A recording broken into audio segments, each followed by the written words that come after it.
CNN fired you for speech they deemed anti-Semitic. Why? Yeah, I don't know.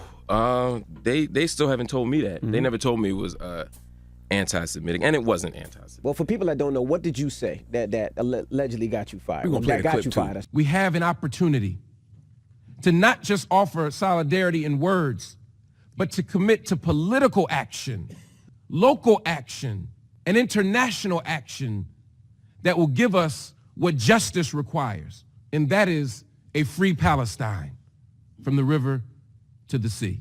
Yeah, I gave a speech at the United Nations. It wasn't like I had like a one-liner. It was a 22-minute speech where I laid out a criticism of the Israeli government. After you came from Palestine? After I came from Palestine. I got off the plane, went straight there. And after I gave that interview, there was some pushback. Some people were criticizing me. And then the next morning, I got a call from CNN. And they said that the speech was not in line with their values. I said, well, which part of the speech? Did y'all hear the whole speech? They didn't even tell me that. They didn't tell me, what part of the speech. They didn't tell me how much of the speech. They didn't. It's just the whole speech. So I said, cool. And that was kind of the end of that conversation.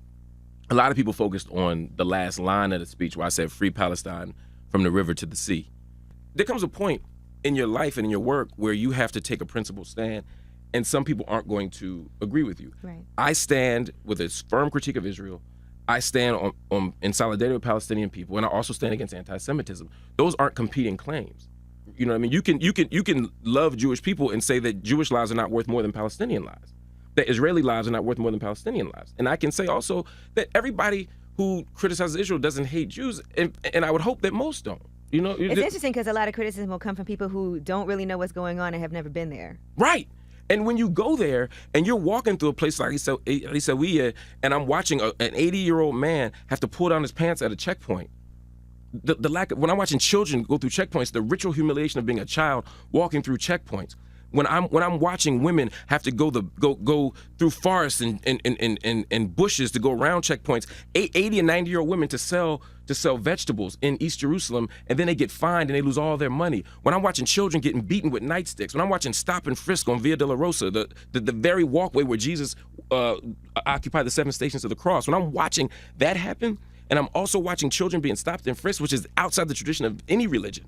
When I'm watching people being killed and maimed, and I'm watching this, there's no way I can see that and not speak out against it. Right.